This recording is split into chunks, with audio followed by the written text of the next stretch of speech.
tout début, c'est bien connu. Il y a la semence déposée par l'homme dans le ventre de la femme. Des spermatozoïdes par millions, un flot, un torrent de spermatozoïdes. Tous vont mourir, tous, sauf un. Pour eux, les messagers de la vie, c'est le début d'une véritable course au trésor, d'un sprint éperdu de plusieurs heures vers un rendez-vous galant, avec au bout, peut-être, la récompense du haut vainqueur et une fabuleuse promesse de vie. La rencontre avec un ovule. Agitant leurs flagelles, les spermatozoïdes progressent des heures durant, millimètre par millimètre, obstacle après obstacle. Le vagin et son acidité meurtrière, le passage encombré du col de l'utérus, l'utérus lui-même. Un véritable parcours du combattant. Les plus fragiles, les mal formés et les traînards capitulent. D'autres restent piégés ou s'égarent en chemin. Là se présentent deux tunnels différents, deux voies possibles. Seulement voilà, une seule de ces voies mène vers l'ovule. Dans cette course effrénée à la vie, il n'y a pas que l'énergie qui compte. Le hasard et la chance ont eux aussi leur mot à dire. De puissants courants freinent leur navigation. Des vagues font onduler un tapis de cils qui contrarie leur progression.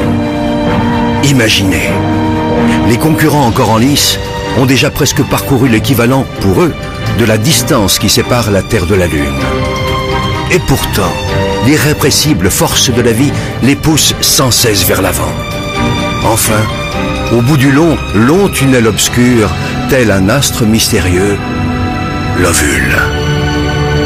Il suffit qu'un seul spermatozoïde, un seul, atteigne l'ovule, y pénètre et fusionne avec lui pour que naisse un espoir de vie. Chacun de ces millions de spermatozoïdes porte en lui son secret. C'est à ce moment-là que se joue la loterie de l'existence. Ils ne sont désormais qu'une centaine à explorer la surface de l'ovule. Quelques-uns seulement parviennent à se faufiler jusqu'à la capsule. Formidable armure protectrice. Dernière agitation, ultime frénésie. Soudain, l'un d'entre eux finit par trouver la voie. Ça y est, c'est lui, le seul, l'unique. Aussitôt percé, la carapace durcit et les autres spermatozoïdes se heurtent à une barrière infranchissable. Pour eux, le voyage est terminé. Si près du but.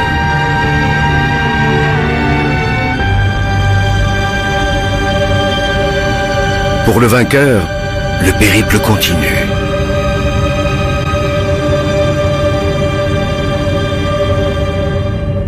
Il perd son flagelle, devenu inutile, et libère son trésor. Le patrimoine génétique de Manu s'unit à celui de Barbara. De cette union va naître une cellule unique au monde. Rêve d'amour, fruit du désir et déjà esquisse de vie. Un œuf.